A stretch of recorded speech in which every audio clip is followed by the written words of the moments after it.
চন্দননগরে জগদ্ধাত্রী পূজার ঐতিহ্য 3 শতাব্দীরও বেশি পুরানো। ঐতিহাসিক নথি থেকে জানা যায় যে এই উৎসবের সূত্রপাত ফরাসি ঔপনিবেশিক যুগে, যখন স্থানীয় জমিদাররা দুর্গাপূজার পর উৎসবের আমেজ বজায় রাখার জন্য এই পূজা চালু করেছিলেন।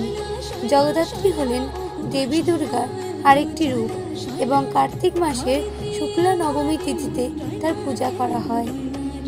চন্দননগরে জগদ্ধাত্রী পূজার মূল আকর্ষণ থাকে মায়ের অপরূপ প্রতিমা, তার সাথে অভিনব আলোকসজ্জা। আসুন আমরা একটু ঘুরে দেখি।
बश करे से, अरे पापा